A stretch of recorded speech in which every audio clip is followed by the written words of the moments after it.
Recording in progress. तर आता आपण शिक्षण हा टॉपिक बनवणार आहोत. जर सगळे टॉपिक बघितले एचआरडी मध्ये तर सगळ्यात जास्त वेटेज शिक्षण या टॉपिकला आहे. म्हणजे जर GS3 मध्ये बघितलं तर 25 एक प्रश्न ह्याच्यातून विचारले जातील, 20 ते 25. त्याच्यानंतर तुम्ही जर व्यावसायिक शिक्षण सोबत सांगतोय, जर तुम्ही GS2 मध्ये गेला तर 2 मध्ये शिक्षण हा वेगळा आहेच टॉपिक सिलेबसला. GS1 मध्ये पण शैक्षणिक विकास इतिहासाच्या अँगलने तिकडे पण विचारलं जातं. त्यामुळे हे 3 GS मध्ये कव्हर होणारा टॉपिक आहे. तर आता आपण एक एक करून सुरुवातीपासून बघूया. आपण दरवर्षी दर टॉपिक प्रमाणे ना महत्वाचे दिवस बघतोय.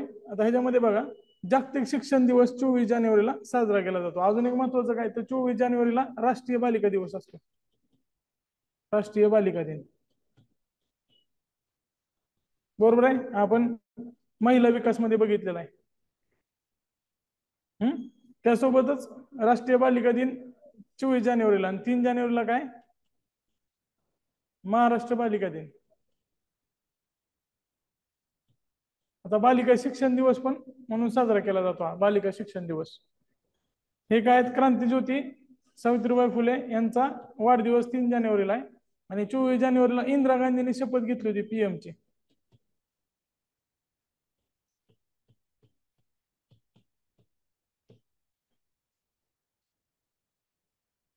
इंदिरा गांधी ज्यांना आयर्न लेडी म्हणून ओळखलं जातं, ऑफिसमध्ये पण त्यांना मॅडम सर असं म्हणायचं सगळं. त्यामुळे त्यांचा जो पंतप्रधानाच्या शपथेचा दिवस आहे तो 24 जानेवारी होता. जागतिक शिक्षण दिवस त्या दिवशी असणं फक्त योगायोग आहे, त्याचा काही संबंध नाही. जागतिक शिक्षण दिवस 24 जानेवारीला असणं फक्त योगायोग आहे. त्यानंतर 2 दिवस आपल्यासाठी महत्वाचे आहेत, 5 सप्टेंबर आणि 5 ऑक्टोबर. बघा हे तर वरच्या साईडला लिहून घ्या, 5 सप्टेंबर आणि 5 ऑक्टोबर. 5 सप्टेंबर काय राष्ट्रीय शिक्षण दिवस, शिक्षक दिवस, राष्ट्रीय शिक्षक टीचर्स डे. आणि काय जागतिक शिक्षक दिवस.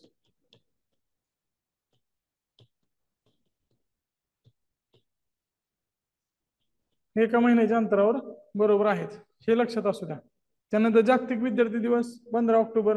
या दिवशी आपण वाचन प्रेरणा दिवस पण साजरा करतो. या दिवशी काय APJ कलाम यांचा बर्थडे. आता जयंती म्हणू शकतो, ते वारल्यानंतर त्यांना जयंती म्हणू शकतो. या दिवशी काय होतं APJ कलाम यांचा वाढदिवस. त्यामुळे आपण महाराष्ट्रात वाचन प्रेरणा दिवस साजरा करतो. No bag day. त्या दिवशी दप्तर घेऊन जायचं नाही, बॅग फ्री असणार तो दिवस, असं आपण साजरा करतोय मागच्या काही वर्षांपासून. जागतिक साक्षरता दिवस 8 सप्टेंबर आहे. हे काय एवढं महत्वाचं नाही. आता शिक्षण दिवस 11 नोव्हेंबरला म्हणजे एज्युकेशन डे आहे, नॅशनल एज्युकेशन डे. हा टीचर्स डे 5 सप्टेंबर काय हा टीचर्स डे. वाचन प्रेरणा दिवस आपण बघितला आधीच. तरी दिवस फक्त 1-2-3 वेळा तुम्ही बघितलं तर त्यावेळेस तुम्हाला ऑप्शन साठी आठवणार आहे. 2-3 वेळा वाचा, त्याचं लिंक लावा आणि आता लिहून घ्या. लेक्चर चालू असताना मी एक्स्ट्रा माहिती सांगतोय, ते लिहून घ्या, ते जरा जास्त बरं पडेल. आता मंत्रालयाचा जर विचार केला तर स्वातंत्र्यापासून शिक्षण मंत्रालयाकडे शिक्षणाचा विकास आणि प्रसाराचे काम देण्यात आलं होतं. त्यानंतर भारताचे पहिले शिक्षण मंत्री अबुल कलाम आझाद होते. 1985 ला मानव संसाधन विकास HRD मिनिस्ट्रीची स्थापना करण्यात आली आणि मानव संसाधन विकास मंत्री म्हणून त्यावेळेस नरसिम्हा राव हे जबाबदारी पाडत होते. 2020 ला नवीन शिक्षण धोरण आलं आणि त्यानुसार मानव संसाधन विकासाचं नाव परत बदलून पहिल्यासारखं शिक्षण मंत्रालय असं केलं. त्यावेळेस रमेश पोखरियाल निशंक हे मानव संसाधन मंत्री शेवटचे ठरले आणि पुनर्रचनेनंतर हे लक्षात ठेवा ते पहिले शिक्षण मंत्री ठरले. ह्याच्यावर प्रश्न पण येऊ शकतोय, कारण आपल्याला नॅशनल इकॉनॉमिक पॉलिसी हा जो घटक आहे तो 3-4 ठिकाणी दिलेला आहे, त्यामुळं ते पण महत्वाचं आहे. आता शिक्षण मंत्रालयाअंतर्गत 2 विभाग आहेत, शालेय शिक्षण साक्षरता विभाग आणि उच्च शिक्षण विभाग. उच्च शिक्षणाचा विचार केला तर भारत 3ऱ्या क्रमांकावर आहे.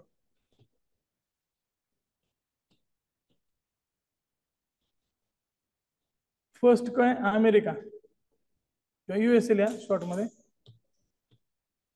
युनायटेड स्टेट ऑफ अमेरिका आहे, सेकंड चायना आहे, आणि थर्ड काय इंडिया. भारत कितवा आहे? तिसरा आहे उच्च शिक्षणामध्ये. घटनात्मक तरतुदी सामाजिक आणि शैक्षणिक दृष्ट्या मागासलेल्या तसेच अनुसूचित जाती जमातीच्या नागरिकांच्या विकासासाठी विशेष तरतुदी करण्यास शासनास प्रतिबंध असणार नाही. म्हणजे याचा अर्थ काय? रिझर्वेशन. रिझर्वेशनचं मूळ काय? 15(4) आहे. आता आधी घटनेत नव्हतं, पहिल्या घटना दृष्टीने त्याला ऍड केलं, हे महत्वाचं आहे. पहिली घटना दृष्टी 1951. रिझर्वेशनची जी प्रोसिजर आहे ती पहिल्या घटना दृष्टीने ऍड झाली, मूळ घटनेत नव्हती, ते 15(4) नुसार ऍड केलेले. 15(5) काय सांगते बघा, राज्य संस्थेत सामाजिक आणि शैक्षणिक दृष्ट्या मागासलेल्या म्हणजे कोण ओबीसी असतील त्यामध्ये अदर बॅकवर्ड क्लास यांच्या वर्गाच्या उन्नती करता किंवा ह्याच्यामध्ये ईडब्ल्यूएस नाहीत, फक्त अदर बॅकवर्ड कास्ट, कारण सामाजिक मागास सांगितलंय. एसबीसी असतील, एनटी असतील, ओबीसी असतील, हे सगळे सामाजिक मागास आहेत.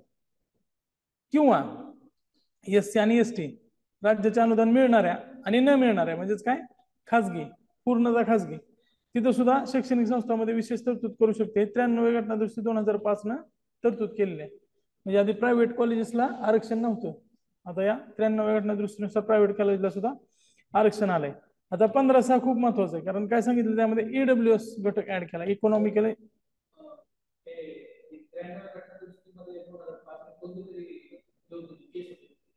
हा 93 घटना दुरुस्ती 2005 मध्ये 2-3 केसेस आहेत, त्याच्यामध्ये इनामदार केस सुद्धा आहे, ते मी पुढे सांगतो. अजून मायनॉरिटीचे थोडं रिलेटेड आहे इनामदार केस. ते आपल्या इथं तुम्ही जर पुण्यात कॅम्पला गेला असाल तर तिथं तुम्हाला मोठे कॅम्पस दिसत आहे, ते आझम कॅम्पस.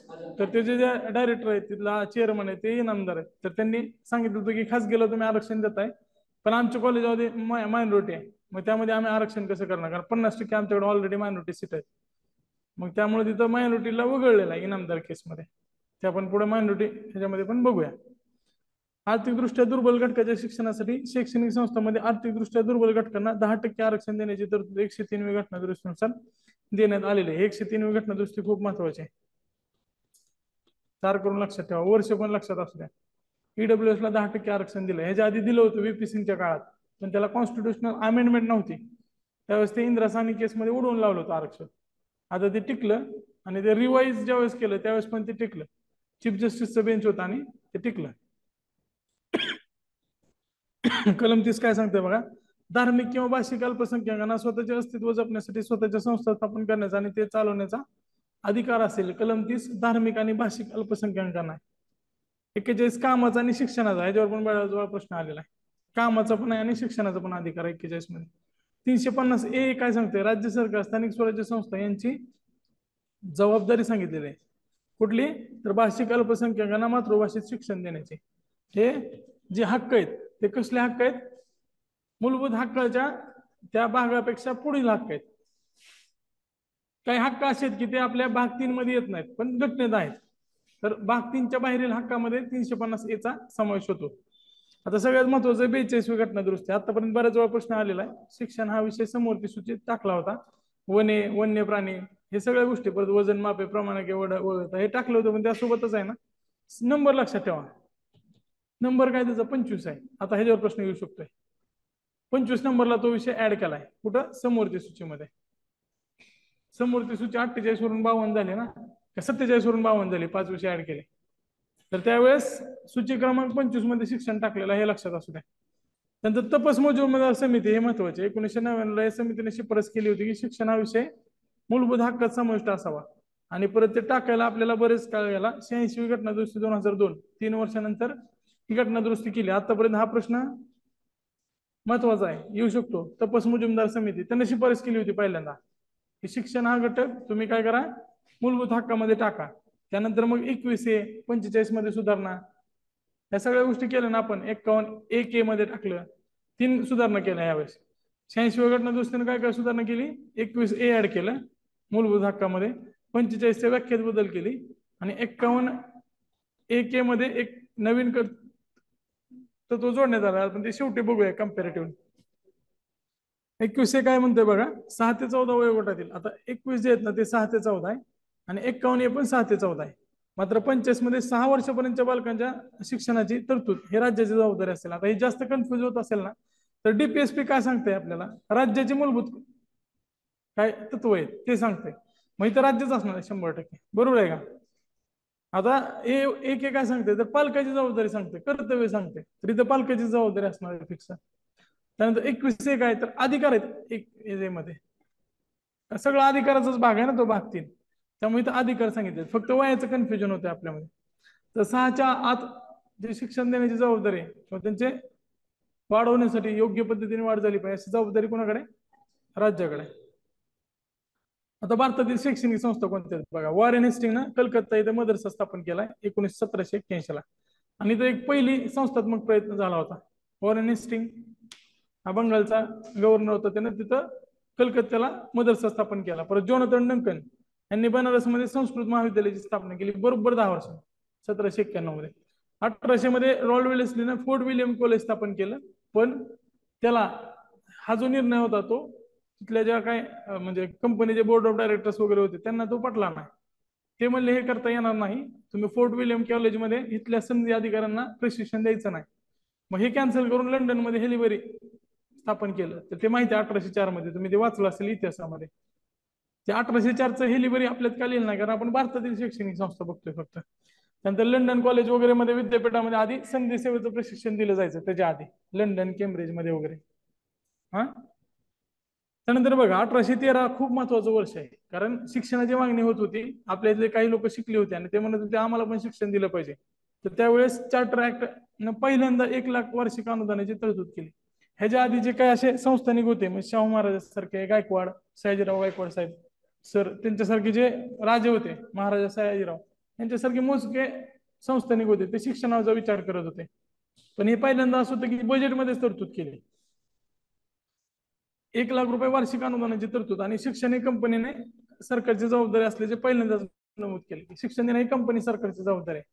आणि आतापर्यंत ब्रिटिश फोकस मध्ये आले नव्हते, आतापर्यंत सगळं जे कारभार आहे तो कंपनीकडनं चालत होता. 1817 मध्ये डेव्हिड हेअर यांनी कलकत्ता हिंदू कॉलेज राजाराम मोहन रॉय यांच्या मदतीने स्थापन केले, हे पण महत्वाचं आहे. डेव्हिड हेअर आता ते पिक्चर मध्ये आले. काय झालं?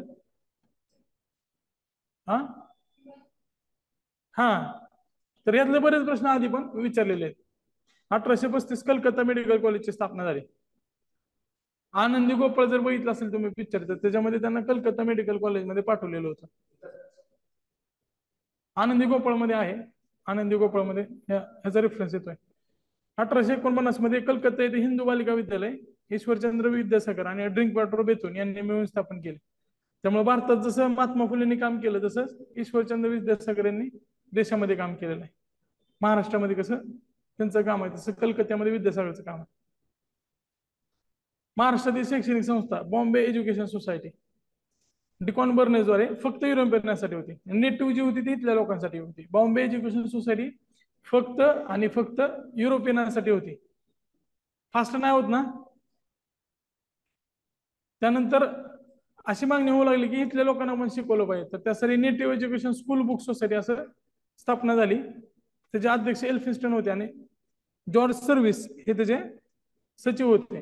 आता नेटिव्ह एज्युकेशन सोसायटी काय करायची, तर जे बुक्स आहेत त्याचं ट्रान्सलेशन करत होते.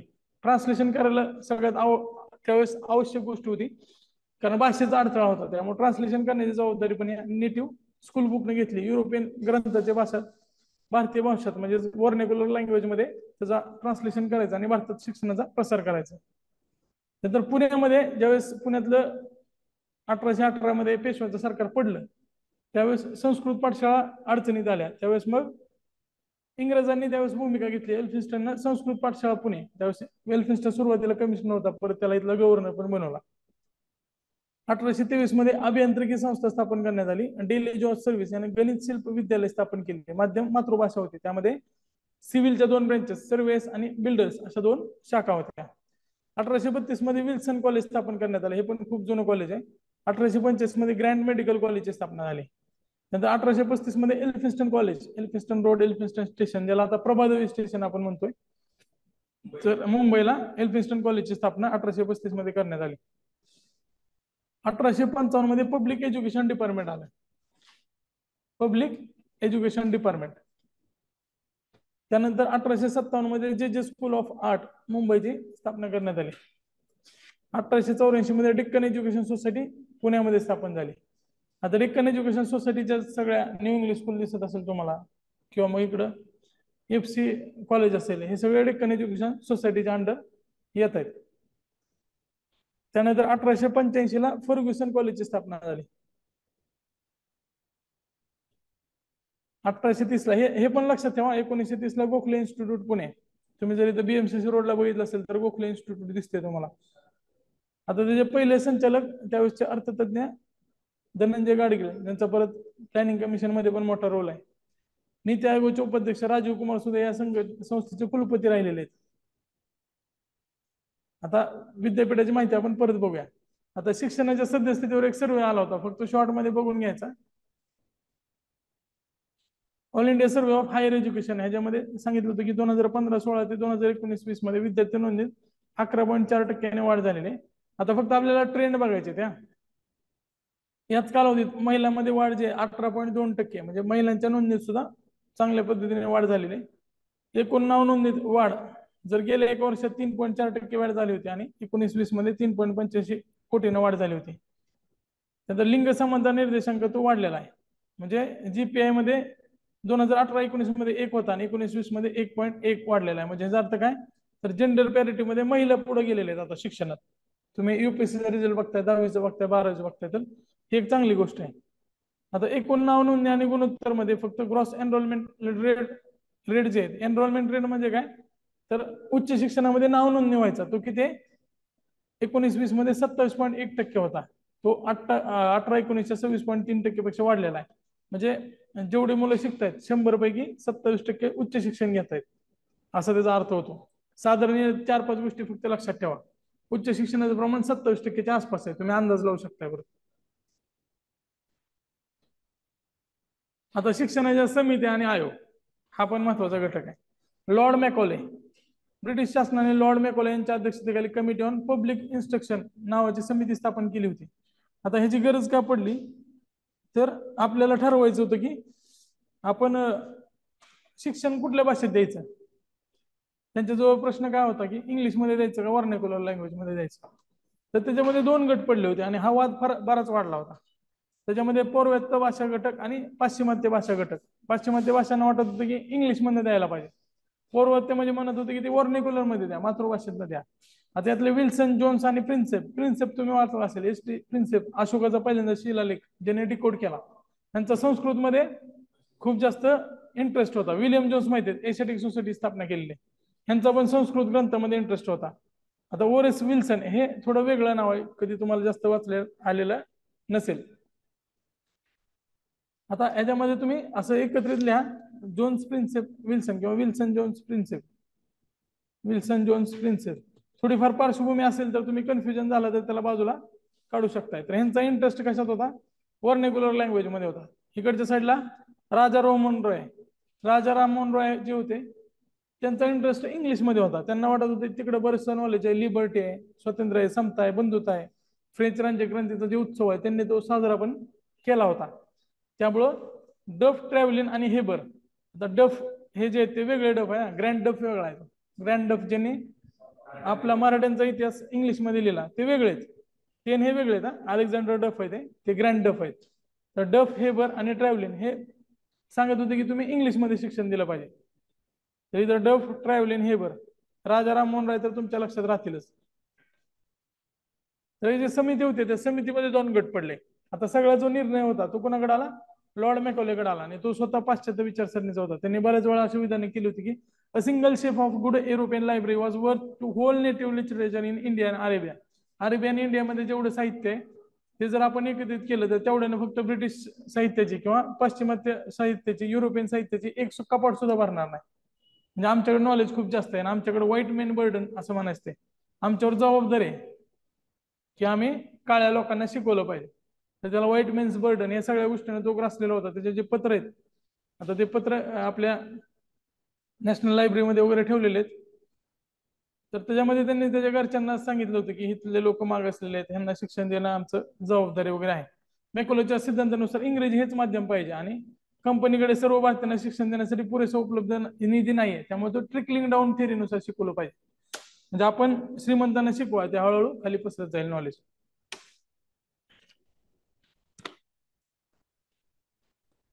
त्याला शिक्षणाचा जिरपता सिद्धांत असं त्यानं म्हटलं, ट्रिकलिंग डाऊन थेअरी, शिक्षणाचा जिरपता सिद्धांत. आता थॉम्सन स्कीम, आता थॉम्सन जो होता तो देशीच्या भाषेच्या आधारावर त्यानं ग्रामीण शिक्षणाची व्यापक योजना तयार केली होती. हा पण प्रश्न येऊन गेलेला आहे. 1843 ला थॉम्सन स्कीम आली होती, त्यानं देशी भाषेच्या आधारावर शिक्षणाची, त्यातल्या त्यात ग्रामीण शिक्षणाची ह्याला महत्व आहे. ग्रामीण शिक्षण एक प्रदीर्घ योजना तयार केली होती. प्राथमिक आणि माध्यमिक स्तरावर मातृभाषेस प्रोत्साहन देण्यात यावे. छोट्या इंग्रजी शाळा त्या बंद करा, म्हणजे प्राथमिक जे शिक्षण आहे तुमचं ते मातृभाषेतनं झालं पाहिजे. इंग्रजी माध्यम महाविद्यालयापर्यंत सीमित असलं पाहिजे, जसं आपण आता बघतोय. बीएससी एमएससी इंजिनिअरिंग मेडिकल करायचं असेल तर ते आपण इंग्लिशमध्ये करतोय. आता नवीन जे धोरण आलंय 2020 त्याच्यामध्ये ते मराठी भाषेत करणार, कसं करणार त्यांनाच माहित, कारण आज आपल्याला बऱ्याच गोष्टी इंग्लिश शिवाय जमत नाही. स्वतंत्र शिक्षण विभाग उघडण्यात यावा. ब्रिटिश प्रशासनासाठी कारकून, बांधकाम विभागासाठी आवश्यक कौशल्य असणारे मनुष्यबळ ते तयार करणं हेच शिक्षणाचा उद्देश पाहिजे. म्हणजे ब्रिटिश म्हणजे पूर्ण साम्राज्य आहे, त्यांना ते पूरक असलं पाहिजे. त्यावेळेस कंपनी सरकार होतं, ब्रिटिश साम्राज्य नव्हतं, तर कंपनीच्या व्यापाराला पूरक असणारे गोष्टी आपण तयार करायच्या. नंतर वुड्स डिस्पॅच हे महत्वाचं. 1854 चार्ल्स वुड बोर्ड ऑफ कंट्रोलचे ते अध्यक्ष होते. बोर्ड ऑफ कंट्रोल आणि बोर्ड ऑफ डायरेक्टर अशा दोन एंटिटी होत्या. इतिहासमध्ये तुम्ही बघितलं असेल. बोर्ड ऑफ कंट्रोलचं काम काय होतं, तर इथलं जे प्रशासन आहे त्याच्यावर नियंत्रण ठेवायचं, कंट्रोल ठेवायचं. बोर्ड ऑफ डायरेक्टर, डायरेक्टर कुठं असतात, कंपनीला असतात ना. बोर्ड ऑफ डायरेक्टरचं स्पेशल काम होतं कंपनीचं व्यापारावर नियंत्रण ठेवायचं, म्हणजे व्यापार आणि इकडं राज्यकारभार, यासाठी दोन त्यांनी एंटिटी तयार केल्या होत्या, ज्या परत बेटर इंडिया ऍक्ट 1858 मध्ये नष्ट करण्यात आल्या. त्यानंतर ते कंपनीचं जे राज्य आहे ते खालचं झालं आणि पुढच्या काळात जो राज्यकारभार आहे तो कोणाकडे आलाय, ब्रिटिश क्राऊन कडे आलेला आहे. त्यामुळं हे लक्षात ठेवा. याखाली त्याला आधुनिक भारतातील भारतीय शिक्षणाचा मॅग्ना कार्टा असं म्हटलं जायचं. मॅग्ना कार्टा म्हणजे ते मॅग्ना कार्टा 1213 तुम्ही बघितलं तिकडे. प्राथमिक शिक्षण मातृभाषेतून झालं पाहिजे, माध्यमिक शिक्षण इंग्रजी आणि मातृभाषेतून, आणि विद्यापीठ शिक्षण हा फक्त इंग्रजीमधून झालं पाहिजे. तिकडे थॉम्सन काय म्हणलं होता, तर प्राथमिक आणि माध्यमिक मराठीतनं किंवा तुमच्या वर्णकुलम मधनं करा आणि विद्यापीठ शिक्षण ते इंग्लिश मधनं करा. ह्यांनी काय सांगितलं की प्राथमिक मातृभाषेतनं करा, माध्यमिक सेमी मधनं करा इंग्लिश किंवा मराठी मधनं, आणि विद्यापीठ शिक्षण ते इंग्रजी भाषेतनं करा. आता हे वुडचं खलिता महत्वाचं काय, तर वुडचं जे स्ट्रक्चर आहे ते आपण कोठारी आयोगापर्यंत कायम ठेवलं जवळपास. शिक्षणाचा प्रसार करणे ही कंपनीची जबाबदारी असेल, जसं 1813च्या चार्टरमध्ये सांगितलं होतं. शिक्षणाचा उद्देश पाश्चिमात्य शिक्षणाचा प्रसार आणि त्यात कला, विज्ञान, तत्वज्ञान, साहित्याचा समावेश असावा. ह्याचा जो व्ह्यू आहे पुढचा तो खूप जास्त ब्रॉड आहे बघा. आधीचा जो व्ह्यू होता तो काय होता की तुम्ही फक्त कारकून तयार करा. मॅकॉले हा थोडा संकुचित विचाराचा होता. तो थोडे त्याचे जी विचारसरणी होती ती साम्राज्यवादी होती, इम्पेरियलिस्टिक होती, कॅपिटलिस्ट होती. पण ह्याची जी विचारसरणी होती ती थोडी ब्रॉड होती आणि ते भारताला जास्त अनुकूल होती. तर त्यांनी प्रत्येक जिल्ह्यात सरकारी शाळा स्थापन करण्याची सांगितलेली, आणि शिक्षणाचा उद्देश फक्त पाश्चिमात्य शिक्षणाचा प्रसार नाही, तर त्यासोबतच कला, विज्ञान, तत्वज्ञान आणि साहित्य ह्याचा सुद्धा समावेश त्याने शिक्षणात केला होता. व्यावसायिक शिक्षण, अध्यापक शिक्षण आणि स्त्री शिक्षणावर विशेष भर देण्यात यावा. स्त्री शिक्षण महत्वाचं आहे. अध्यापक शिक्षण, टीचर्स एज्युकेशन आणि व्होकेशनल एज्युकेशन या सगळ्यावर त्यानं भर द्यावा असं सांगितलं. लंडन विद्यापीठाच्या धर्तीवर कलकत्ता, मुंबई आणि मद्रास इथं विद्यापीठाची स्थापना करण्यात यावी असं त्यानं सांगितलं, आणि पुढच्या काळात या 3 विद्यापीठाची स्थापना झालेली आहे. परत बघा हंटर आयोग. हंटर आयोग जो होता तो 1882 ला आला होता. मात्र आता ह्याचं फक्त हे लक्षात ठेवायचं, जे कार्यक्षेत्र होतं ते प्राथमिक आणि माध्यमिक शिक्षण होतं, ठरवून दिलं होतं. WW Hunter. आता ह्याच्यात जे सदस्य होते ते 19-20 होते. एकूण किती होते? 20 होते. त्यातले 5 भारतीय होते. भारतीय सदस्य होते आपल्यासाठी महत्वाचं आहे. महात्मा ज्योतिबा फुले यांनी या समितीवर साक्ष देताना प्राथमिक शिक्षण सक्तीचे आणि पंडित रमाबाई यांनी स्त्री शिक्षण असावे असं मागणी केली होती. अशा दोघांनी या समितीसमोर साक्ष दिली होती.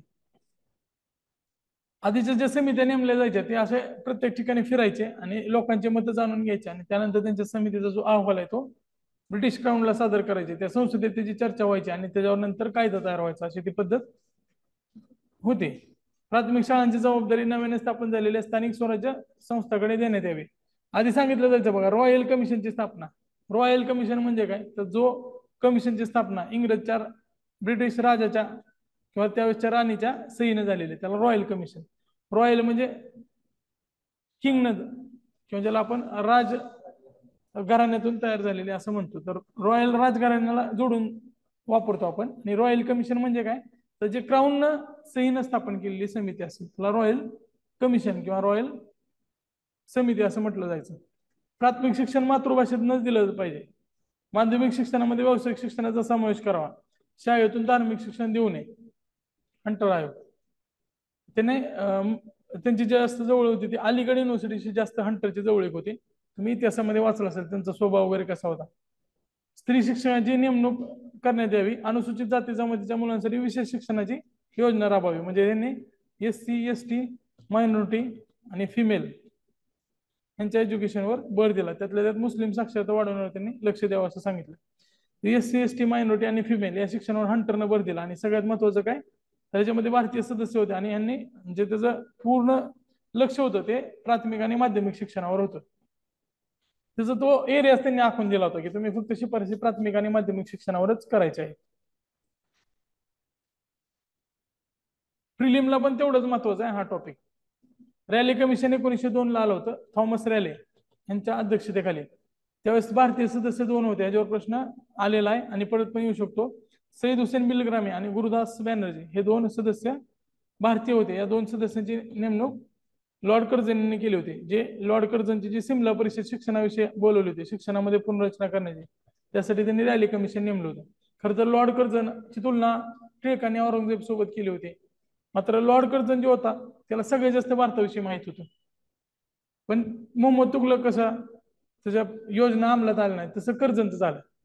कर्झनला माहिती बरीच होती, मात्र तो स्वतः अतिसाम्राज्यवादी विचाराचा होता आणि त्याला सगळं सेंट्रलायझेशन पाहिजे होतं. सगळी सत्ता स्वतःच्या हातात पाहिजे होती. त्यामुळे त्याच्याकडे कल्पना जरी चांगल्या असल्या तरी पण ते यशस्वी झाल्या नाहीत. भारताविषयी सगळ्यात जास्त माहिती असणारा जो कोण गव्हर्नर व्हाईसरॉय काढला तर त्यात लॉर्ड कर्झन सगळ्यात टॉपला असणार आहे. त्याने काय सांगितलं की विद्यापीठात सुधारणा करण्यातून सरकारी सिनेटची संख्या वाढवली आणि सरकारकडून विद्यार्थ्यांना स्कॉलरशिप देण्यात यावी असं पण सांगितलं त्यानं. आणि त्यानं बरेच अधिकार छाटले. कलकत्त्याच्या महापौरला एवढे अधिकार आहेत तर तो म्हणायचा की मला जर रिटायर केलं ना तर मला उद्या कलकत्त्याचा महापौर व्हायला आवडेल. आणि त्याचा इंटरेस्ट विद्यापीठामध्ये पण होता.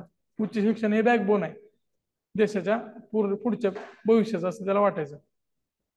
पुढच्या काळात त्यानं काय केलं, भारतीय विद्यापीठ कायदा केला. त्यामध्ये सिनेट सदस्य कमी केले आणि सरकारी सदस्यांची संख्या वाढवली. आधीच्या रॅली कमिशन मध्ये सांगितलंच होतं. विद्यापीठाचे कार्यक्षेत्र ठरवण्याचा अधिकार व्हाईसरॉयला देण्यात आला, म्हणजे स्वतःकडे घेतला तो अधिकार. आणि सरकारचं नियंत्रण विद्यापीठावरचं वाढवलं त्याने. आता सॅडलर आयोग, ME सॅडलर हे लीड्स विद्यापीठ आहे ब्रिटनमध्ये. त्याचे कुलगुरू होते, माजी कुलगुरू होते.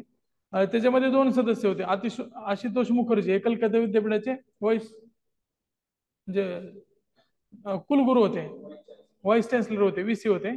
आणि जियाउद्दीन अहमद हे 2 जण कलकत्ता विद्यापीठाच्या संदर्भात स्थापन केलेल्या समितीमध्ये होते. कारण सॅडलर आयोग कशासाठी होता तर कलकत्ता विद्यापीठासाठी शिफारसी करण्यासाठी होता. मात्र त्यांनी भारतीय शिक्षणावर परिणाम करणाऱ्या शिफारसी केल्या. जरी हे स्पेसिफिक स्थापन केलं होतं सॅडलर आयोग कलकत्ता विद्यापीठासाठी, तरी पण त्यांच्या शिफारसी या दूरगामी भारतीय शिक्षणावर परिणाम करणाऱ्या ठरल्या होत्या. त्यांच्या शिफारसी काय होत्या तर कलकत्ता विद्यापीठाचा ताण कमी करण्यासाठी ढाक्याला एक नवीन विद्यापीठ स्थापन केलं पाहिजे. कलकत्ता विद्यापीठ जे त्याच्यावरील ताण कमी करायचं असेल तर ढाक्याला नवीन विद्यापीठ स्थापन करा. शालेय शिक्षण ते 12 वर्षाचं असलं पाहिजे.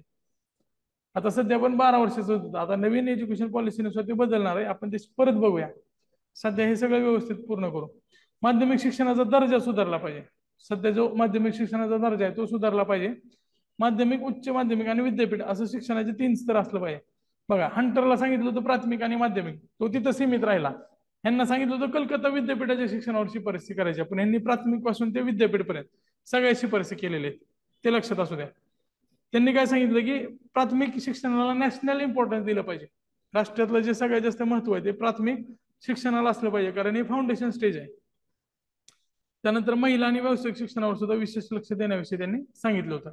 सगळ्यात महत्वाचं काय, ढाका विद्यापीठ प्राथमिक शिक्षणाला नॅशनल इम्पॉर्टन्स द्या आणि महिला शिक्षण आणि व्यावसायिक शिक्षणावर विशेष लक्ष द्या. त्यानंतर फिलिप हार्टॉग समिती 1929 ची भारतीय शिक्षणाच्या विकासाची दिशा ठरवणे. त्यासाठी फिलिप हार्टोग समिती स्थापन करण्यात आली होती. या समितीने प्राथमिक शिक्षणावर अधिक भर दिला आणि भारतातील प्रत्येक व्यक्तीपर्यंत ते पोहोचलं पाहिजे अशी व्यवस्था उभारण्यावर त्यांनी भर दिला होता. प्राथमिक शिक्षण किती वर्षाचं असलं पाहिजे सांगितलं त्यांना? 4 वर्षाचं. प्राथमिक शिक्षण 4 वर्षाचं असलं पाहिजे. ग्रामीण स्तरावर विद्यार्थ्यांना माध्यमिक स्तरावर. हार्टोगचं हे शिफारस थोडी वेगळी आहे, कारण त्यांना भेदभाव केला.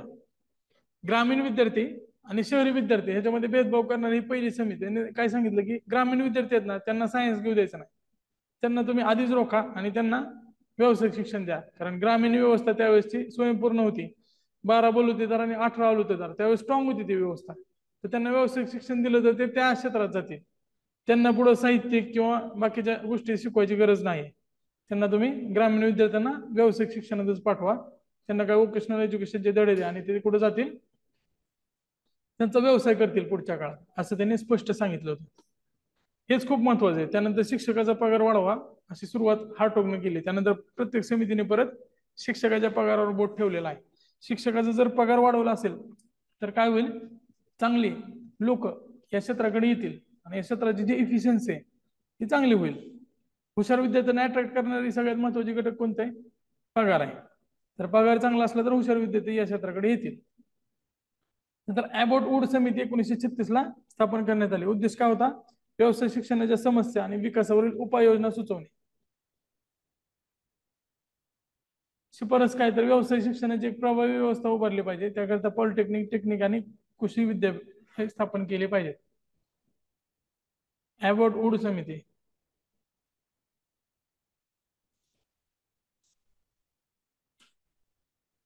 वर्धा शिक्षण, बुनियादी शिक्षण किंवा मूलभूत शिक्षण योजना 1937 ची.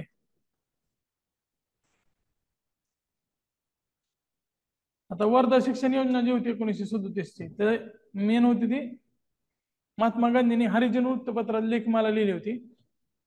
आणि या योजनेला आकार देण्याचं काम झाकीर हुसेन, माजी राष्ट्रपती, त्यांनी एक अध्यक्षतेखाली एक समिती स्थापन केली आणि गांधीजीचे जे विचार आहेत त्याला डॉक्युमेंटेशन करण्याचं किंवा एक प्लॅनचा स्वरूप देण्याचं, प्रारूप देण्याचं जे काम आहे ते झाकीर हुसेन समितीने केलंय.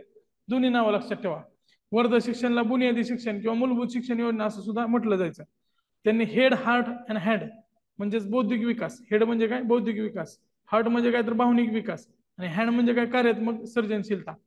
कारण महात्मा गांधी जवळ जरी त्यावेळेसचे पंतप्रधान नेहरू जरी आले तरी त्यांना हातात खराटा किंवा दूध काढायचं असेल, शेण सारवायचं असेल, असली कामध्ये लावत होते. त्यांचं काय काम होतं? काम करताना शिक्षण. जसं त्यानंतर आपले रयतचे कमवून शिका आहे किंवा मग काम करताना शिकलं पाहिजे, तसं कर्मवीर अण्णासारखंच गांधीजीचा विचार होता.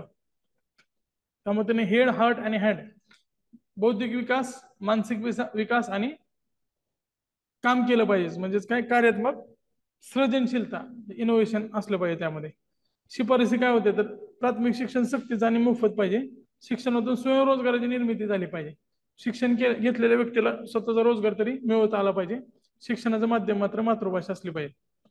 बुनियादी शिक्षणामध्ये 2 गोष्टी खूप महत्वाच्या आहेत. हे तर कामाचं तर तुम्हाला माहितीच असणार आहे. गांधीजी म्हणल्यावर त्या गोष्टी तुमच्या डोळ्यासमोर येत आहेत. दुसरी गोष्ट, प्राथमिक शिक्षण सक्तीचं असलं पाहिजे, मोफत असलं पाहिजे आणि त्यासोबतच शिक्षणाचं माध्यम मातृभाषा असले पाहिजे. गांधीजीची मातृभाषा गुजराती होती. त्यांनी गुजरातीमध्ये बरेच पुस्तकं वगैरे पण लिहिलेले आहेत. द सार्जंट अहवाल 2 वेळा प्रश्न आलाय. सार्जंट हे स्वतः केब, कमिटी ऑन एज्युकेशन, या केबच्या अध्यक्ष होते. आता केब विषयी आपण पुढे डिटेलमध्ये बघूया. तर त्या शिक्षण सल्लागार मंडळाचे ते अध्यक्ष होते. Central advisory board of education हे जे होतं ना, ते शिक्षणाविषयी सल्ला द्यायचं. फिलिप सार्जंट हे स्वतः त्या केंद्रीय शिक्षण सल्लागार मंडळाचे अध्यक्ष होते. दुसऱ्या महायुद्धानंतर भारतीय शिक्षणाची पुनर्रचना करण्याचं जे काम आहे ते सार्जंटकडे देण्यात आलं होतं. त्यावर त्यांनी अहवाल दिला. प्राथमिक शिक्षण मोफत आणि सक्तीचं असलं पाहिजे, हे तर सगळ्यांनी सांगितलंय. सार्जंटने काय सांगितलं की मातृभाषेतून शिक्षण देण्यात यावे, जसं गांधीजीने सांगितलं. स्त्रिया, अपंग, अपंग महत्वाचं आहे. अपंग आणि दुर्बल घटकाचा जो विचार आहे तो पहिल्यांदा यांनी केला. Person with disability.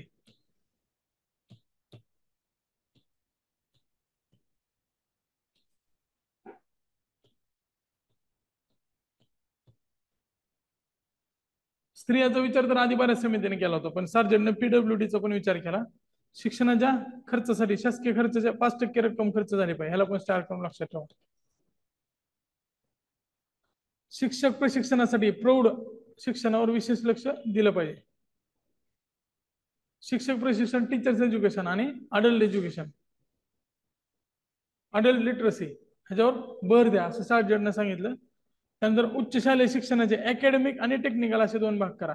अकॅडमिक मध्ये साहित्य वगैरे शिकवलं जाईल आणि टेक्निकल मध्ये व्होकेशनल एज्युकेशन शिकवलं जाईल, असे 2 भाग केले पाहिजेत असं सार्जंटनं सांगितलं. त्यामुळं ह्याच्यानंतर सार्जंट आयोगाच्या शिफारसीनंतर परत डिप्लोमा वगैरे स्थापन झाले. केपची स्थापना 1920 चे आणि पुनर्रचना 1935 ला केली, ते पण लक्षात ठेवा, इथे लिहून घ्या.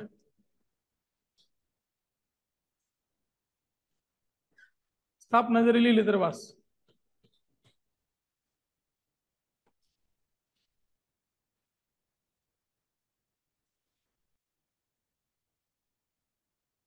त्यानंतर पुढचं महत्वाचं विद्यापीठ शिक्षण आयोग, ज्याला राधाकृष्णन आयोग, सर्वपल्ली राधाकृष्णन उप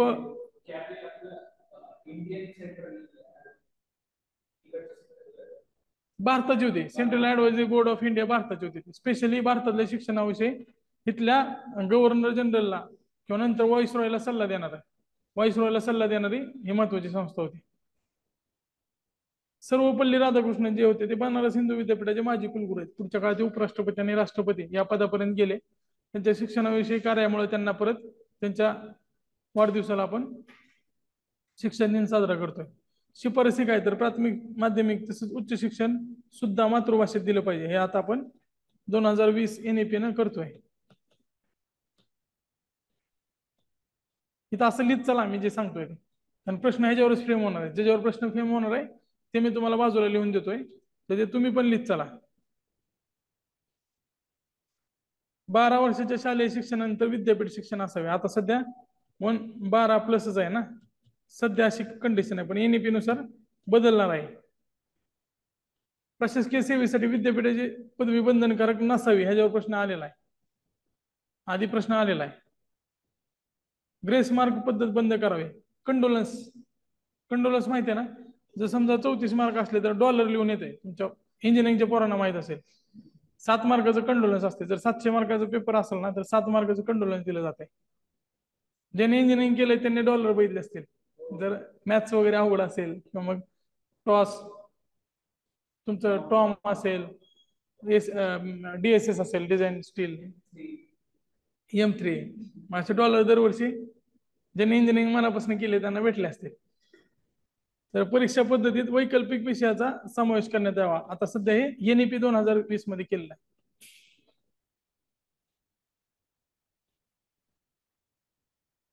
NEP 2020 मध्ये केलंय ना, ऑप्शनल विषय तुम्ही निवडू शकता, म्हणजे इतिहास पण निवडू शकता आणि सायन्स पण निवडू शकता.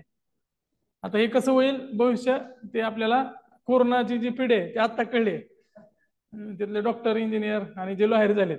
आता ही जी पिढी आहे ती आपल्याला 15-20 वर्षानंतर कळणार आहे, अनुभवनच कळणार आहे ना, म्हणजे योग्य परिणाम आहे का वाईट परिणाम आहे नंतर कळेल. खरं तर असं करायला पाहिजे होतं, एका राज्यात ही सिस्टीम राबवायला पाहिजे होती आणि मग त्याच्या ह्याच्यानुसार पुढे निर्णय घ्यायला पाहिजे होता.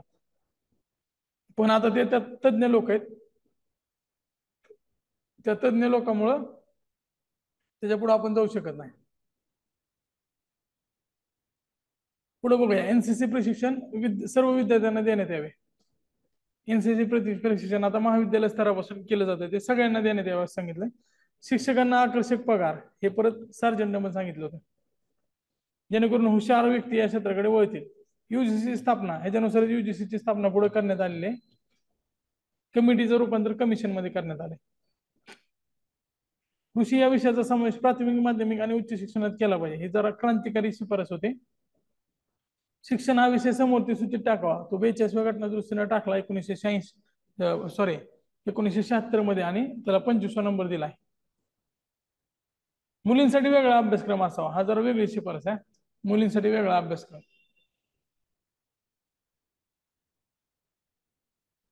पुढे राष्ट्रीय स्त्री शिक्षण समिती आहे, ती पण आपल्याला ह्याच्यासोबत कम्पेअर करायचे.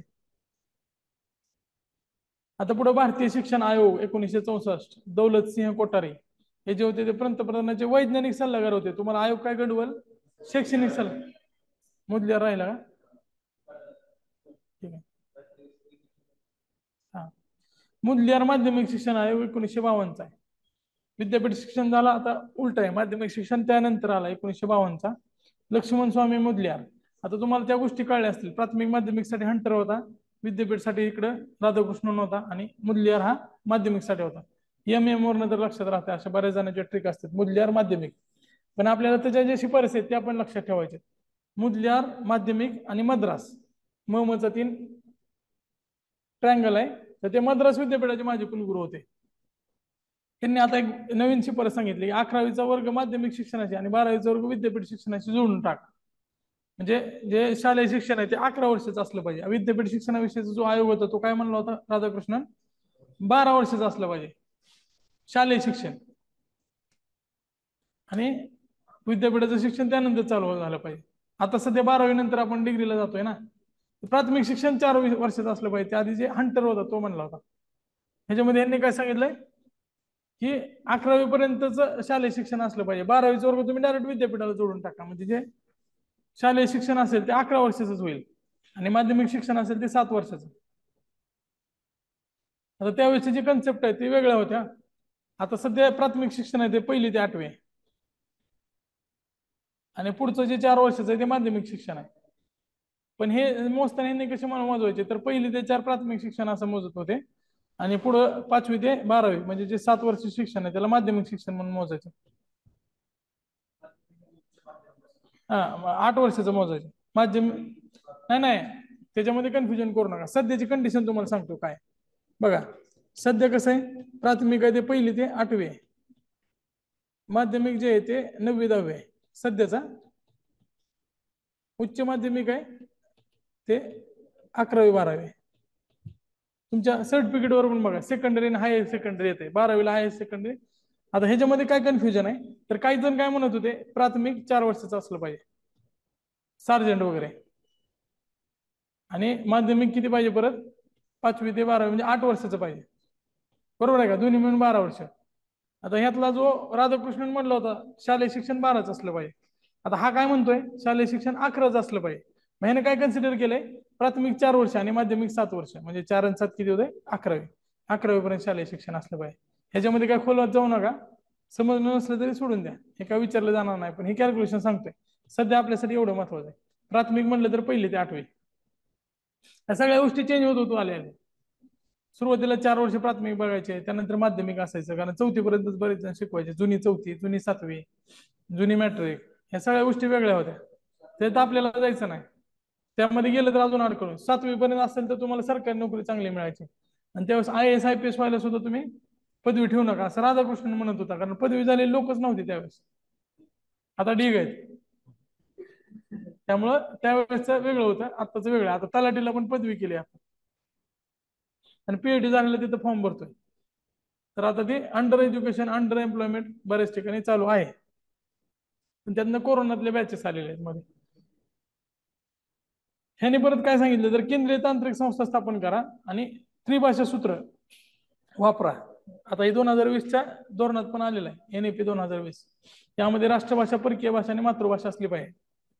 राष्ट्रभाषा हिंदी त्यावेळेस समजत होते, मातृभाषा कुठली पण तुमची असेल ते, आणि परकीय भाषा एक फॉरेन लँग्वेज असली पाहिजे. समाजात प्रतिष्ठा मिळण्यासाठी शिक्षकांना आकर्षक पगार, राधाकृष्ण म्हणला, हाटोक सार्जन म्हणला, आणि हे पण म्हणले. बरोबर आहे ना, सगळ्या जणांनी आकर्षक पगार असं सांगितलेलं आहे. हाटोक, राधाकृष्ण आणि मुदलियार. आता सगळे जवळपास म्हणतात शिक्षकांना चांगला पगार द्या, बहुउद्देशीय शाळांची उभारणी केली पाहिजे. बहुउद्देशीय शाळा म्हणजे काय, त्यामध्ये जसं बहुउद्देशीय म्हणजे मल्टी स्पेशालिटी हॉस्पिटल असतं. हाड मोडलं तरी जाऊ शकताय तुम्ही, दात दुखत असलं तरी जाऊ शकताय, ताप आला तरी जाऊ शकताय, डोकं दुखत असलं तरी चालू तिथं गेलं तरी चालेल, सगळे एकाच ठिकाणी असतं. तसं या शाळा असतील ना, त्याच्यामध्ये तांत्रिक, वाणिज्य, कृषी, होम सायन्स सगळे विषय असले पाहिजेत. ती शाळा म्हणजे मॉल सारखं असलं पाहिजे, सगळं तिथं भेटेल. बहुउद्देशीय शाळा हे मुदलियारचं लक्षात ठेवा, बरेच वेळा विसरते. मुदलियार लक्षात ठेवा, हे वेगळी शिफारस आहे ना. त्रिभाषा सूत्र सुद्धा मुदलियारनं सांगितलेलं आहे. आणि मुदलियारचं वैशिष्ट्य काय, त्यानं 11वी पर्यंत सांगितलं होतं शालेय शिक्षण, म्हणजे माध्यमिक शिक्षण 8च्या ठिकाणी 7. आता सध्या माध्यमिक शिक्षण किती आहे, 4च वर्षाचं आहे. 1ली ते 8वी प्राथमिक शिक्षण, हे डोक्यात फिट करून ठेवा. प्राथमिक शिक्षण असेल तर 1ली ते 8वीचा आहे असं. नंतर राष्ट्रीय स्त्री शिक्षण समिती 1958 ची, दुर्गाबाई देशमुख हे त्याचे अध्यक्ष होते. सचिव कोण होते? सरोजनी बाबर. आता दुर्गाबाई देशमुख यांचं मूळ आंध्रामधले त्या आणि महाराष्ट्राच्या सून आहेत. सी.डी. देशमुख यांच्या त्या पत्नी आहेत. राज्यस्तरावर राज्य महिला शिक्षण परिषद तर केंद्रीय पातळीवर राष्ट्रीय महिला शिक्षण परिषद असावी असं त्यांनी सांगितलं. त्याच्या पुढच्याच वर्षी 58 ला यांनी शिफारस केली. पुढच्या वर्षीच ते स्थापन केलं. त्यावेळेस विजनरी असणारे नेहरू पंतप्रधान होते. असल्या काय इन्स्टिट्यूट स्थापन करायचे तर ते लगेच स्थापन करायचे. तर राष्ट्रीय शिक्षण परिषद त्यांनी स्थापन केली आणि स्वतः दुर्गाबाई देशमुख त्याचे अध्यक्ष झाले. त्यांनी सांगितले आणि पुढे तेच त्याचे अध्यक्ष झालेले आहेत.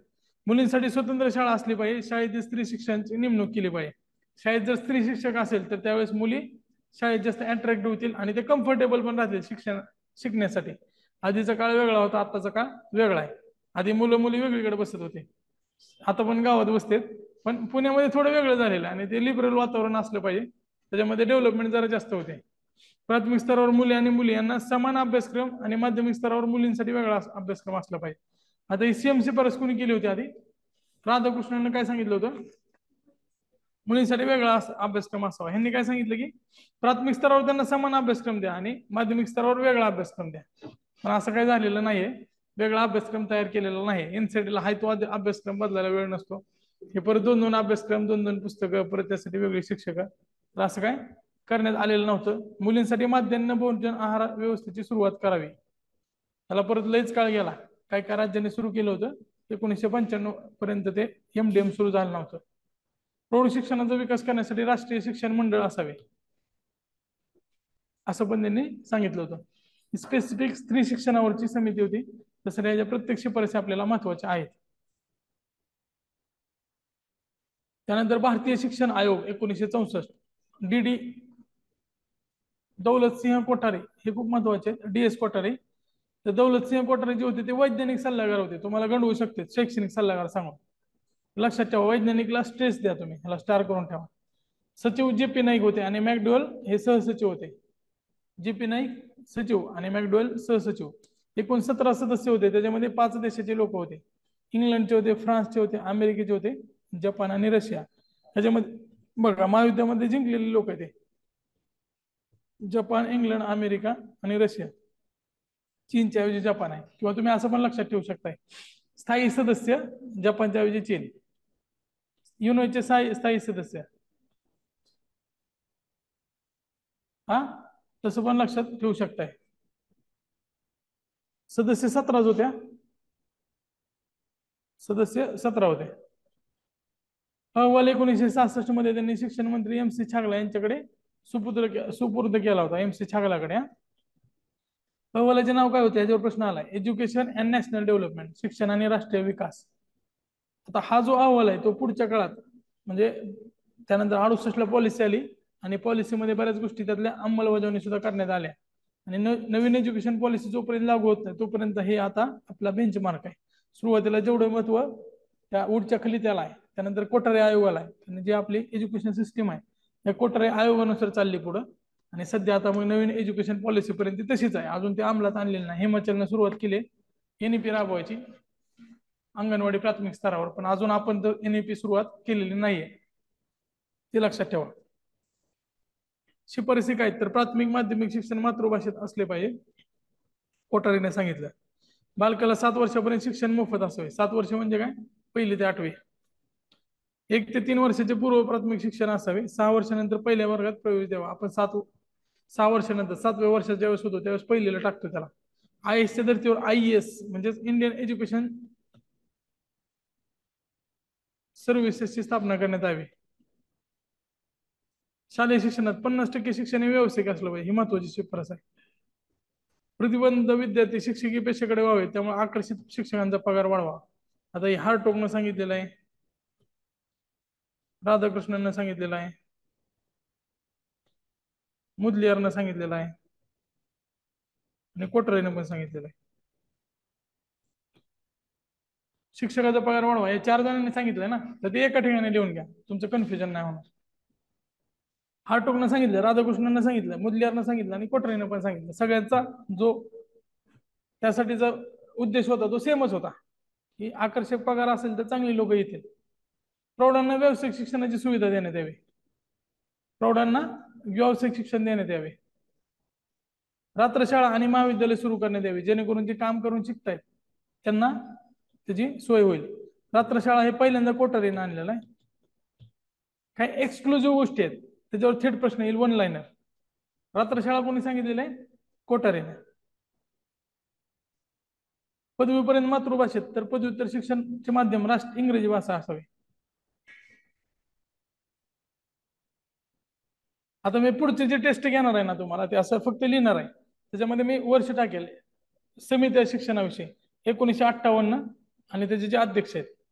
1958 जर लिहिलं ना तर त्याचं जे कुणाच्या अध्यक्षतेखाली ते एक लिहायचं, आणि त्याच्यानंतर मग त्याचं काय वैशिष्ट्य आहे ते एक लिहायचं. वैशिष्ट्य तुम्ही 1 2 3 लिहा तुमच्या मर्जीने जे वाटतंय ते, किंवा मग ते उलट पण विचारलं जाईल. शिक्षकाचा पगार वाढवा कुणी कुणी सांगितलं होतं ते तुम्ही हे करून ते लिहून घ्या, किंवा तुम्ही पण नोट्स काढले असतील तर मला दाखवा, त्याच्यामध्ये पण आपण सुधारणा करूया. ऑनलाईन रेकॉर्डेड करतायत तर मग माझ्या टेलिग्रामला पाठवा. सोहेल ई शेख नावानं माझ्या टेलिग्राम आयडी, SOHELESHAIKH. या टेलिग्राम आयडीला जर तुमच्या नोट्स पाठवल्या तर मी खाली लिहून दाखवतो. विज्ञान विषय अनिवार्य करण्यात यावा आणि कार्यानुभव विषयाचा समावेश करण्यात यावा. विज्ञान विषय अनिवार्य ही खूप क्रांतिकारी शिफारस आहे. आता सध्या आपण विज्ञान विषय कंपल्सरीच केला 10वी पर्यंत. हे कोठारीची महत्वाची शिफारस आहे. आता तुम्हाला तिथे दिलं विज्ञान विषय अनिवार्य, तर डॅश करून तिथे कोठारीच लिहायचं तुम्ही. उलट पण लक्षात ठेवणं गरजेचं आहे, वन लाईनर. त्यावेळेस मग तुम्हाला HRD ला 115 मार्क पडतील जर तुम्ही एवढ्या डीप मध्ये अभ्यास केला तर. काय चुकणारच नाही ना तुमचं. जे 5-6 प्रश्न जात आहेत हातात, ते तुमचे 6 प्रश्न तुमचे 8 मार्क वाढवत आहे निगेटिव्ह जर काढलं तर. 6-7 प्रश्न जर चुकले हातातले तर ते 7 प्रश्न चुकले तर ते 10 मार्कापर्यंत घेऊन जातात तुम्हाला परत. मग तुम्हाला जर आता 98 पडले असतील तर 10 वाढले तर 108 झाले ना. मग जर 101 पडले असतील तर 10 वाढले तर 111 झाले डायरेक्ट. त्याच्यावर तुम्ही जर तेवढं बारीक काम केलं तर मार्क पडू शकतात.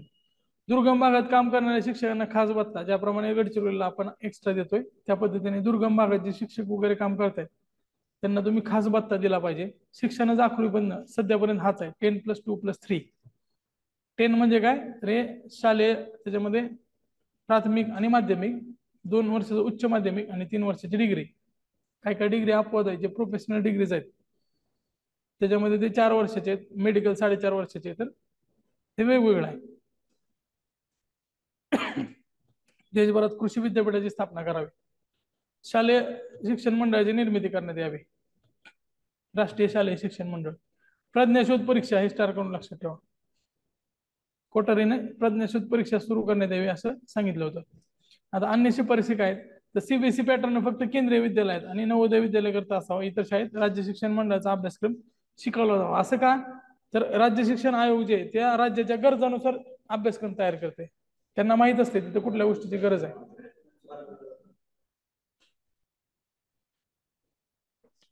सॉरी हे कोणी सांगितलंय? गणलंय माझं जरा, थांबा. प्रौढ शिक्षण समिती, ईश्वरभाई पटेल समिती 1977. हे चुकून इकडे आले, तेवढं फक्त लिहिलं असेल तर कट करा.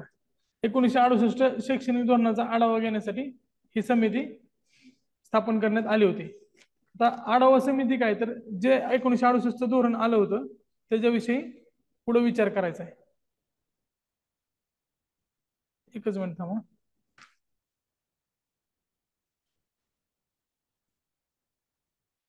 एकोणीसशे 68 शैक्षणिक धोरणाचा आढावा घ्यायचा. आता शैक्षणिक धोरण राबवल्यानंतर 10 वर्षांना त्याचा काय परिणाम झाला ह्याच्यावर विचार करायचा होतो. मातृभाषेतून शिक्षण देण्यात यावे.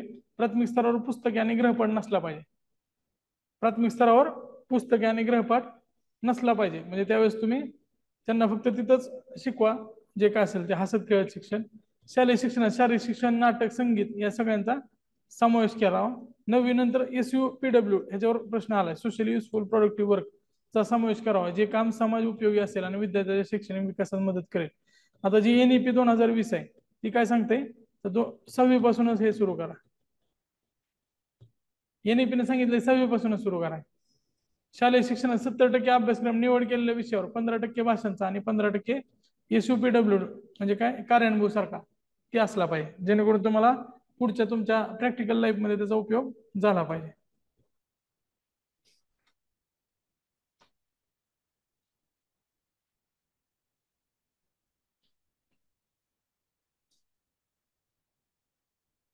मालकम आदेशित समिती हे मुख्यतः व्यावसायिक शिक्षणासंदर्भाची समिती होती. उच्च माध्यमिक स्तरावर व्यवसाय शिक्षणाचा विकास करण्यात यावा, सेमिस्टर पद्धती आणि क्रेडिट पद्धतीचा वापर करण्यात यावा. जसं आपण आता टेक्निकल एज्युकेशन मध्ये बघतोय, डी असेल किंवा डिप्लोमा असेल, तिथं सेमिस्टर आणि क्रेडिट सिस्टम आहे. विषय एवढ्या क्रेडिट मध्ये विभागलेला असतो, त्या पद्धतीने ते तयार केलेलं आहे.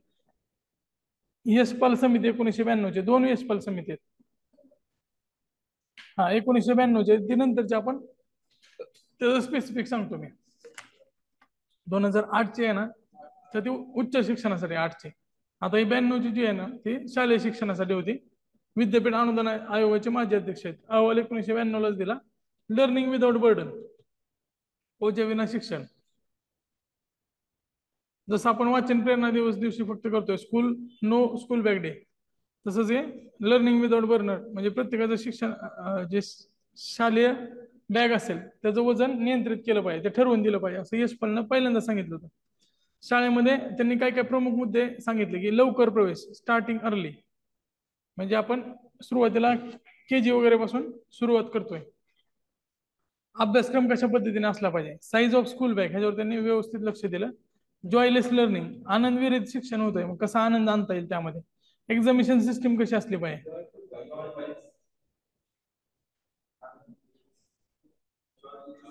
जॉयलेस लर्निंग सध्या होतंय, तर जे जॉयफुल असलं पाहिजे. पण त्यांनी त्याच्यामध्ये सांगितलं की सध्याची जी कंडिशन आहे ती अभ्यासाची, ती जॉयलेस लर्निंग आहे. पुस्तक आणि त्या अभ्यासक्रमाच्या बाजूला फिरते, तर त्याच्यामध्ये हसत कळत शिक्षण असलं आलतं. जॉयफुल लर्निंग मग ती जॉयलेस लर्निंग सध्या आहे, ते जॉयफुल झाले पाहिजे असं त्यांचं ट्रान्झिशन होतं. इव्हन लर्निंग मध्ये दिलेलं आहे. त्यांनी काय सांगितलं की सध्याचं जे आहे ना, दप्तराचे ओझे म्हणजे जास्त दप्तराचं दिलं नाही पाहिजे. म्हणजे डोकं दुखण्याची वेळ म्हणजे जास्त डोकं दुखलं पाहिजे असं नाही, डोकं कमी झालं पाहिजे. तर दप्तराचे ओझे म्हणजे दप्तर ओझे असणारे दिलं नाही, तर दप्तराचे ओझे कमी करा. जॉयलेस लर्निंग म्हणजे काहीतरी ह्या समस्या आहेत, या समस्या आपल्याला दूर केल्या पाहिजेत. परीक्षा पद्धती ही एक समस्या आहे, एक्झामिनेशन सिस्टीम पण सुधारली पाहिजे. CBSE पॅटर्न हा फक्त केंद्रीय विद्यालयातच असला पाहिजे. ज्यावेळेस मला चुकलं मगाशी, नवोदय विद्यालय करता असावा, कारण नवोदय विद्यालय त्यावेळेस नव्हतेच ना, त्यामुळे माझ्याकडनं चुकलं तरी तुम्हाला लक्षात आलं पाहिजे. नवोदय विद्यालय त्यावेळेस नव्हतं. जरी असा प्रश्न आला तर नवोदय विद्यालय कोठारीच्या वेळेस नव्हते, नंतरच स्थापन झालेले ते 86 नंतर. इतर शाळांमध्ये राज्य शिक्षण मंडळाचा अभ्यासक्रम शिकवला जायला पाहिजे. बालवाडीमधील प्रवेशासाठी चाचणी परीक्षा मुलाखतीची पद्धत रद्द करावी, हे RT 2009 नुसार केलेलं आहे. RT ऍक्ट 2009 नुसार केलेला आहे. मुलांच्या पाठीवरील दप्तराचे ओझे कमी करण्यासाठी वेळापत्रकाचे नियोजन करण्यात यावे.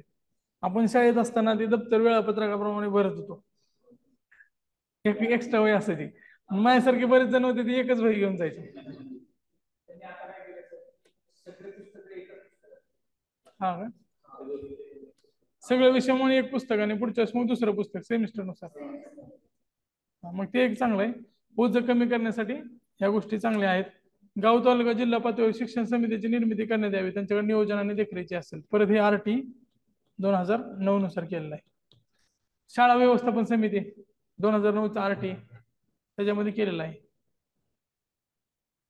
राष्ट्रीय ज्ञान आयोग, नॅशनल नॉलेज कमिशन 13 जून 2005 ला याची स्थापना केली. अध्यक्ष डॉक्टर सॅम पित्रोदा, सदस्य 7, कार्यकाळ 3 वर्ष. तर सॅम पित्रोदा खूप महत्वाचे आहेत, बरेच वेळा आयोग विचारते, दरवर्षी एक प्रश्न सॅम पित्रोदावर असते. नॉलेज कमिशनची स्थापना 2005 ला आहे. तारीख सहित लक्षात ठेवा, 13 जून 2005. सॅम पित्रोदा, सदस्य 7, कार्यकाळ 3 वर्ष होतं, 2005 ते 8. यांनी भर कशावर दिला तर शिक्षण असेल, विज्ञान असेल, तंत्रज्ञान असेल, कृषी असेल आणि गव्हर्नन्स असेल, या बाबतीत मार्गदर्शक तत्वे आणि सुधारणा सुचवणे हे त्याचं काम होतं. त्याच्या अहवालाचा जो रिपोर्टचा विषय होता त्याच्यावर पण प्रश्न आलाय, रिपोर्ट टू द नेशन, देशासाठी अहवाल. ह्याचे विषय कोणते होते रिपोर्ट मधले, तर लँग्वेज असेल, त्याचं ट्रान्सलेशन असेल, नॉलेज असेल, लायब्ररी असेल.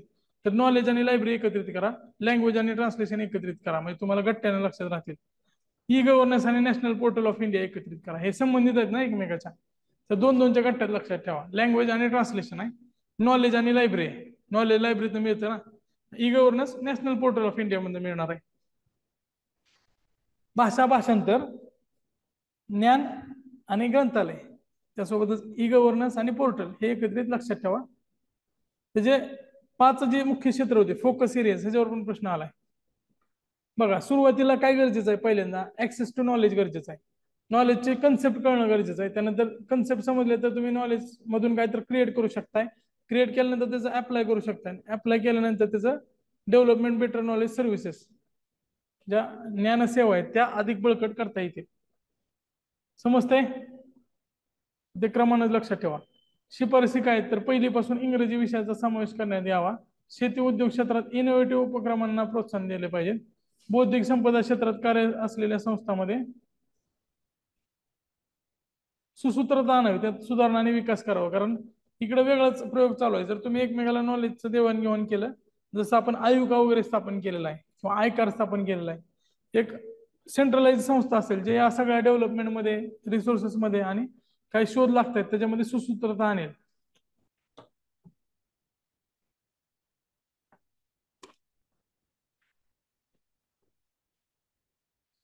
आता जे गव्हर्नमेंट आहे त्याच्या व्यवहारामध्ये जास्तीत जास्त तंत्रज्ञानाचा उपयोग केला पाहिजे. जो कारभार आहे तो पारदर्शक आणि लोकाभिमुख केला पाहिजे. विज्ञान तंत्रज्ञान प्रयोगशाळेत इनोव्हेशनला प्रोत्साहन दिलं पाहिजे. विज्ञान तंत्रज्ञान प्रयोगशाळेत इनोव्हेशनला प्रोत्साहन दिलं पाहिजे. यशपाल समिती 2008चे यशपाल हे विद्यापीठ आयोगाचे माजी अध्यक्ष होते. अहवाल 1 मार्च 2009 ला दिलेला आहे.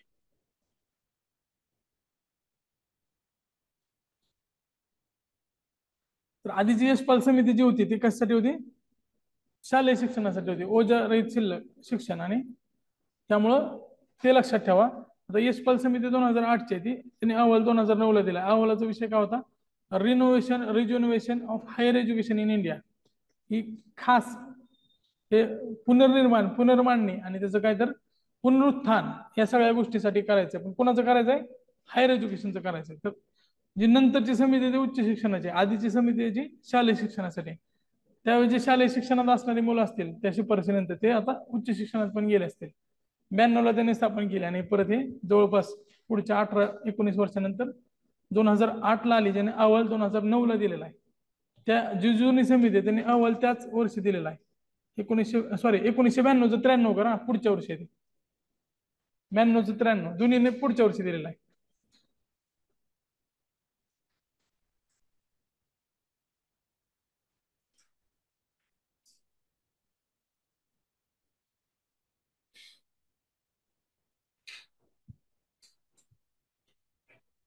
यशपाल समिती जी होती ना ती उच्च शिक्षणाच्या संबंधात युजीसी, एआयसीटी यासारख्या संस्था परिषदांचं समीक्षण करणं हे त्याचं काम होतं. कारण ह्याला काय करायचं होतं? रिनोव्हेशन आणि रिज्युव्हनेशन करायचं होतं. जे युजीसी, एआयसीटी या संस्था आहेत त्या अपेक्ष संस्था आहेत. युजीसी विद्यापीठ शिक्षणावर नियंत्रण ठेवते आणि एआयसीटी टेक्निकल एज्युकेशनवर नियंत्रण ठेवते. तर या सगळ्यांचं समीक्षण केलं आणि यांनी काय सांगितलं, तर युजीसी असेल, एआयसीटी असेल, एनसीटी असेल आणि डिपार्टमेंट ऑफ, आता ते डिस्टन्स एज्युकेशनसाठी डीईबी होतं. तर या सगळ्यांना एकत्रित करा आणि सगळ्यांना एकत्रित करून ज्या अपेक्ष संस्था आहेत त्यांचं एकत्रित आणून एनसीएचईआर ची निर्मिती करा. हे आपण एनईपी 2020 मध्ये करायचं ठरवलेलं आहे.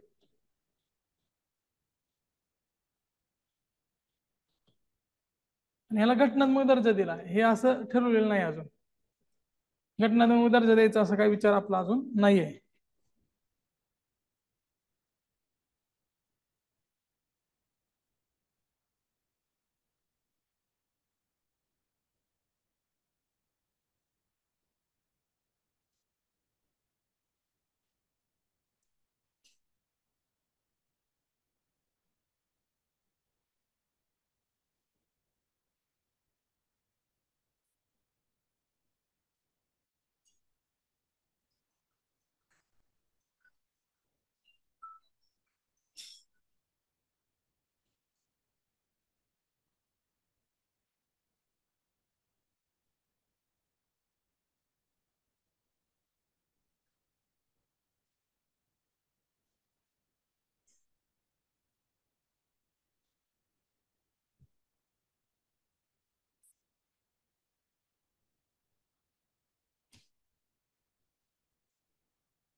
पुढे बघूया. व्यावसायिक अभ्यासक्रमासह सर्व अभ्यासक्रम आणि उपक्रमाची शैक्षणिक जबाबदारी विद्यापीठाकडे सोपवावी.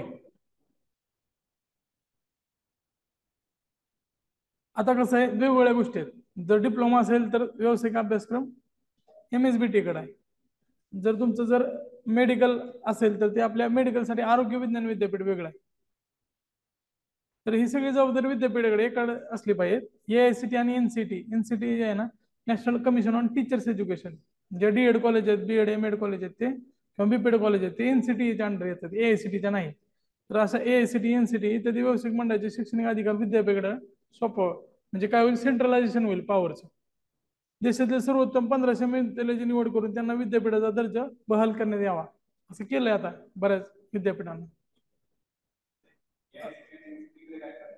AICT जे आहे ते टेक्निकल इन्स्टिट्यूटची अपेक्स बॉडी आहे. ऑल इंडिया एज्युकेशन ऑफ ते टेक्निकल एज्युकेशन आहे. All India council for technical education AICT, आणि NCT आहे national council for teachers education. AICT ही टेक्निकल एज्युकेशनची अपेक्स बॉडी आहे. सगळ्या इंजिनिअरिंग कॉलेजला ती मान्यता देते, त्यांचं दर्जा राखते, त्यांची गुणवत्ता ह्याचं परीक्षण करते. आणि NCT आहे जे national council for teacher education, जे D.Ed B.Ed